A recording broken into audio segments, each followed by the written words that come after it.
Friends ನಮಸ್ತೆ ಎಲ್ಲರಿಗೂ ಭಕ್ತಿ ಭಂಡಾರ ಯೂಟ್ಯೂಬ್ ಚಾನಲ್ಗೆ ತಮಗೆಲ್ಲ ಸ್ವಾಗತ. ಫ್ರೆಂಡ್ಸ್ ಇವತ್ತಿನ ವಿಡಿಯೋದಲ್ಲಿ ಅಮ್ಮನವರಿಗೆ ವಿಶೇಷವಾಗಿ ಮಾಡುವ ಬೆಲ್ಲದ ಆರತಿ ಬಗ್ಗೆ ತಿಳಿಸ್ಕೊಡ್ತಾ ಇದ್ದೀನಿ.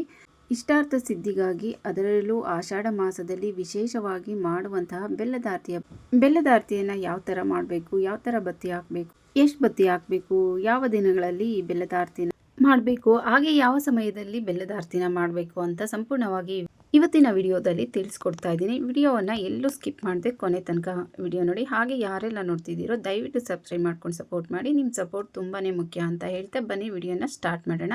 ಬೆಲ್ಲದ ಆರತಿಗೆ ಮುಖ್ಯವಾಗಿ ಬೇಕಾಗಿರೋದು 2 ಅಚ್ಚು ಬೆಲ್ಲ ಬೇಕು. 2 ಅಚ್ಚಿಂದ ಬೆಲ್ಲದ ಆರತಿಯನ್ನು ಮಾಡಬೇಕಾಗುತ್ತೆ. ಬೆಲ್ಲದ ದೀಪವನ್ನು ಯಾವುದೇ ಕಾರಣಕ್ಕೂ ಒಂದು ಬೆಲ್ಲದ ಅಚ್ಚನ್ನು ಇಟ್ಟು ಬೆಳಗ್ಸೋದಕ್ಕೆ ಹೋಗ್ಬೇಡಿ. 2 ಬೆಲ್ಲದ ಅಚ್ಚು ಬೇಕಾಗುತ್ತೆ. ಹಾಗೆ ಸ್ವಲ್ಪ ಬೇವಿನ ಸೊಪ್ಪು, ಅಮ್ಮನವ್ರಿಗೆ ಬೇವಿನ ಸೊಪ್ಪು ಅಂದರೆ ತುಂಬ ಇಷ್ಟ. ಹಾಗೆ ಸ್ವಲ್ಪ ಬೇವಿನ ಸೊಪ್ಪು ತೊಗೊಳ್ಳಿ.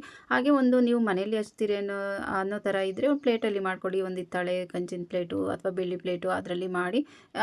ಅಕಸ್ಮಾತ್ ಹೊರಗಡೆ ತೊಗೊಂಡೋಗಿ ಬೇರೆ ದೇವಸ್ಥಾನಗಳಲ್ಲಿ ಹಚ್ತೀವಿ ಅನ್ನೋ ಥರ ಇದ್ದರೆ ಒಂದು ಅಡಿಕೆ ಪ್ಲೇಟನ್ನು ತೊಗೊಳ್ಳಿ. ಈ ಥರ ಅಡಿಕೆ ಪ್ಲೇಟನ್ನು ತೊಗೊಳ್ಳಿ. ಅದಕ್ಕೆ 1 ಪಾವು ಅಕ್ಕಿಯನ್ನು ತೊಗೊಂಡೋಗಿ ಅಕ್ಕಿಯನ್ನು ಈ ಥರ ಅಡಿಕೆ ಪ್ಲೇಟಲ್ಲಿ ಹಾಕಿ ಬೇವಿನ ಸೊಪ್ಪನ್ನು ಈ ಥರ ಸುತ್ತಲೂ ಇಟ್ಟು ಅಲಂಕಾರ ಮಾಡಿ. ಇದಕ್ಕೆ ಆದಷ್ಟು ಮಲ್ಲಿಗೆ ಹೂವು, ಕೆಂಪು ಹೂವು, ಈ ಥರ ಹೂವುಗಳನ್ನು ಇಡಿ. ಯಾವುದೇ ಹೂವು ಆದರೂ ಬೇಕಿದ್ರೆ ಇಡ್ಬೋದು. ಬೇವಿನ ಸೊಪ್ಪು ಇಟ್ಟಿರ್ತೀವಲ್ವ, ಯಾವುದೇ ಥರ ಹೂವು ಬೇಕಿದ್ರೂ ಇಡ್ಬೋದು. ಆದಷ್ಟು ಸುಗಂಧಭರಿತ ಹೂವುಗಳನ್ನು ಇಟ್ಟರೆ ಅಮ್ಮನವ್ರಿಗೆ ತುಂಬಾ ಇಷ್ಟ. ಹಾಗಾಗಿ ಮಲ್ಲಿಗೆ ಹೂವು, ಗೇದ್ಗೆ ಹೂವು, ಸಂಪಿಗೆ ಹೂವು ಈ ಥರ ಹೂವುಗಳನ್ನು ಇಡಿ. ಆದಷ್ಟು ಸಿಕ್ಕಿಲ್ಲ ಅಂದರೆ ಸ್ವಲ್ಪ ಮಲ್ಲಿಗೆ ಹೂವು ಅಥವಾ ರೋಸ್ ಯಾವುದಾದ್ರೂ ಕೆಂಪು ಕಲರ್ ಹೂವನ್ನು ಇಟ್ಟರೆ ತುಂಬಾ ಒಳ್ಳೆಯದು. ಇನ್ನು ಅಕ್ಕಿನ ಇಟ್ಟು ಅಕ್ಕಿ ಮೇಲೆ ಬೆಲ್ಲದ ಅಚ್ಚನ್ನು ಇಟ್ಟು ಆಮೇಲೆ ಹೂವನ್ನು ಹಾಕಿ ಆಮೇಲೆ ಅರಿಶಿನ ಕುಂಕುಮ 4 ಮೂಲೆಗಳಿಗೂ ಕೂಡ ಅರಿಶಿನ ಕುಂಕುಮವನ್ನು ಹಚ್ಚಬೇಕು. 2 ಬತ್ತಿಯನ್ನು, ತುಪ್ಪದ ಬತ್ತಿಯನ್ನು ಹಾಕಬೇಕಾಗುತ್ತೆ. ಫ್ರೆಂಡ್ಸ್, ಸಾಮಾನ್ಯವಾಗಿ ನಿಂಬೆಹಣ್ಣಿನ ದೀಪ ಆಗಲಿ, ಬೆಲ್ಲದ ದೀಪ ಆಗಲಿ, ಯಾವುದೇ ಥರದ ಈಗ ಏನಾದರೂ ವಿಶೇಷ ದೀಪಗಳನ್ನು ಹಚ್ತೀವಿ ಅಂತ ಹೇಳೋದಾದರೆ, ನಮ್ಮ ಕೋರಿಕೆಗೆ ಈ ವಿಶೇಷ ದೀಪಗಳನ್ನು ಹಚ್ತೀವಿ ಅಂತ ಹೇಳೋದಾದರೆ ಆದಷ್ಟು ಹಸುವಿನ ತುಪ್ಪವನ್ನು ಬಳಸಿದ್ರೆ ಅತಿ ಶೀಘ್ರವಾಗಿ ಫಲ ಕೊಡುತ್ತೆ ಅಂತ. ಹಂಗಾಗಿ ತುಪ್ಪದ ಬತ್ತಿಯಿಂದ ದೀಪ ಬೆಳಗೋದು ತುಂಬಾ ಉತ್ತಮ. 4 ಮೂಲೆಯಲ್ಲಿ ಅರಿಶಿನ ಕುಂಕುಮನ ಇಟ್ಕೊಂಡು 2 ಹೂಬತ್ತಿಯನ್ನು ಹಾಕಬೇಕಾಗುತ್ತೆ. ಒಂದೊಂದು ದೀಪಕ್ಕೆ 2 ಬತ್ತಿಗಳನ್ನು ಹಾಕಬೇಕು.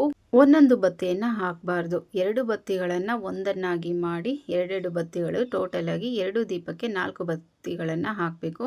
ಆಮೇಲೆ ಹೂವನ್ನು ಇಟ್ಟು ಬತ್ತಿಯನ್ನು ಹಾಕಿ ಊದ್ಬತ್ತಿಯಿಂದ ದೀಪವನ್ನು ಹಚ್ಚಬೇಕಾಗುತ್ತೆ. ಡೈರೆಕ್ಟಾಗಿ ಬೆಂಕಿ ಪೊಟ್ಟಣದಿಂದ ಹಚ್ಚಬೇಡಿ. ಊದ್ಬತ್ತಿಯನ್ನು ಅಂಟಿಸ್ಕೊಂಡು ಹಚ್ಚಿ. ಮನೆಯಲ್ಲಿ ಹಚ್ಚೋದಾದರೆ ಒಂದು ಏಕಾರತಿಯನ್ನು ಮಾಡಿಕೊಂಡು ಏಕಾರತಿಯಿಂದ ಈ ಥರ ದೀಪಗಳನ್ನು ಹಚ್ಚಬೇಕು. ಬೆಂಕಿ ಕಡ್ಡಿಯಿಂದ ಹಚ್ಚಿದ್ರೆ ದೋಷ ಉಂಟಾಗುತ್ತೆ ಅಂತ ಹೇಳ್ತಾರೆ. ಗೊತ್ತಿದ್ದು ನಾವು ಯಾಕೆ ಆ ತಪ್ಪನ್ನು ಮಾಡಬೇಕು ಅಲ್ವಾ? ಹಾಗಾಗಿ ಊದ್ಕಡ್ಡಿಯನ್ನು ಹಚ್ಕೊಂಡು ಊದ್ಕಡ್ಡಿಯಿಂದ ಈ ದೀಪವನ್ನು ಹಚ್ಚಿ ಮತ್ತು ಊದ್ಕಡ್ಡಿಯಿಂದ ಇದಕ್ಕೆ ಪೂಜೆಯನ್ನು ಮಾಡಿ ನಮ್ಮ ಸಂಕಲ್ಪವನ್ನು ಹೇಳ್ಕೊಂಡು ಪೂಜೆಯನ್ನು ಮಾಡಿ. ನೀವು ಯಾವ ದೇವ್ರಿಗೆ ದೀಪವನ್ನು ಬೆಳಗ್ತಾ ಇದ್ದೀರೋ ಆ ದೇವ್ರ ಮುಂದೆ ನಿಂತ್ಕೊಂಡು ನಮ್ಮ ಸಂಕಲ್ಪನ ಹೇಳ್ಕೊಂಡು ದೀಪವನ್ನು ಹಚ್ಚಿ ಬರೋದು. ಇನ್ನು ಇದನ್ನು ಯಾವ್ಯಾವ ದಿನಗಳಲ್ಲೆಲ್ಲ ಮಾಡ್ಬೋದು ಈ ದೀಪಾರಾಧನೆ ಅಂತ ಅಂದರೆ, ವಿಶೇಷವಾಗಿ ಅಮಾವಾಸ್ಯೆ, ಹುಣ್ಣಿಮೆ ಇಂಥ ದಿನಗಳಲ್ಲಿ ಕೂಡ ಮಾಡ್ಬೋದು. ಇದು ಅಲ್ಲದೆ ಮಂಗಳವಾರ, ಶುಕ್ರವಾರ ಕೂಡ ಈ ದೀಪಾರಾಧನೆಯನ್ನು ಮಾಡಬಹುದು. ಇನ್ನು ಈಗಂತೂ ಆಷಾಢ ಮಾಸ, ಈ ಮಾಸದಲ್ಲಿ ದೀಪಾರಾಧನೆ ಮಾಡುವುದು ತುಂಬ ಶೀಘ್ರದಲ್ಲಿ ಫಲ ಕೊಡುತ್ತೆ ಅಂತಲೇ ಹೇಳ್ಬೋದು. ಇನ್ನು ಯಾವ ಟೈಮಲ್ಲಿ ಈ ದೀಪನ ಹಚ್ಚಬೇಕು ಅಂತ ಹೇಳೋದಾದರೆ, ಬೆಳಗ್ಗೆ ನೀವು ಬ್ರಾಹ್ಮಿ ಮುಹೂರ್ತದಲ್ಲಿ ಮಾಡೋದಾದರೂ ಓಕೆ. ಇನ್ನು ಸಂಜೆ ಗೋಧೂಳಿ ಸಮಯದಲ್ಲಿ ಅಂದರೆ ಪ್ರಶಾಂತವಾದ ವಾತಾವರಣ ಇದ್ದಾಗ ಹಚ್ಚೋದು ತುಂಬಾ ಶ್ರೇಷ್ಠ. ಸಂಜೆ ಒಂದು 5:30 ಮೇಲೆ 7 ಗಂಟೆ ಒಳಗಡೆ ಹಚ್ಚಿದ್ರೂ ತುಂಬಾ ಒಳ್ಳೆಯದು.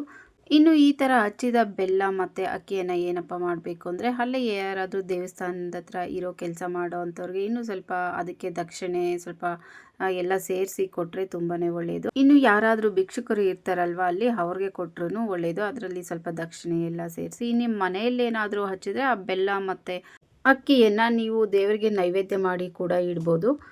ಅಥವಾ ಏನಾದರೂ ಸ್ವೀಟ್ ರೆಸಿಪಿ ಅಡುಗೆಯನ್ನು ಮಾಡಿಕೊಂಡು ತಿನ್ಬೋದು. ಇನ್ನು ವೇಸ್ಟ್ ಮಾಡೋದು, ಬಿಸಾಡೋದು ಆ ಥರ ಮಾಡಬೇಡಿ. ಇನ್ನು ಸಾಮಾನ್ಯವಾಗಿ ದೇವಸ್ಥಾನಗಳಲ್ಲಿ ದೀಪನ ಹಚ್ಚಿದ್ರೆ ನಾವು ಅಲ್ಲೇ ತಟ್ಟೆ ಸಮೇತ ಅಲ್ಲೇ ಬಿಟ್ಟು ಬರ್ತೀವಿ. ಇನ್ನು ಅದೆಲ್ಲ ದೀಪ ಎಲ್ಲ ಉರಿಯೋವರೆಗೂ ಕಾಯ್ಕೊಂಡು ಅದು ಆರಾದ್ಮೇಲೆ ಅದನ್ನೆಲ್ಲ ಕೊಡೋದಕ್ಕೆ ಏನೂ ಹೋಗಲ್ವಲ್ಲ. ಹಾಗಾಗಿ ದೇವಸ್ಥಾನದ ಹತ್ರನೇ ಬಿಟ್ಟು ಬರೋದ್ರಿಂದ ಯಾರೋ ಆ ದೇವಸ್ಥಾನದವರು ಯಾರಿಗೋ ಕೊಟ್ಟಿರ್ತಾರೆ ಅಥವಾ ಏನೋ ಯಾವುದೋ ಥರ ಅದನ್ನು ಯೂಸ್ ಆಗಿರುತ್ತೆ. ಮನೆಯಲ್ಲಿ ಏನಾದರೂ ಹಚ್ಚಿದ್ರೆ ಇನ್ನು ಈ ಥರ ಮಾಡಿ. ಇನ್ನು ಇದನ್ನು 4 ವಾರ ಹಚ್ಚಿದ್ರೆ ತುಂಬ ಒಳ್ಳೆಯದು. ಇಲ್ಲ ನಾವು 1 ವಾರ ಹಚ್ತೀರಿ ಅಂದ್ರೂ ನಿಮ್ಮ ಇಷ್ಟಕ್ಕೆ ಬಿಟ್ಟಿದ್ದು. ಇಷ್ಟೇ ವಾರ ಹಚ್ಚಬೇಕು ಅಂತ ಏನೂ ಇಲ್ಲ, ಅದು ಅವರವರ ಮನಸ್ಸಿಗೆ ಬಿಟ್ಟಿದ್ದು.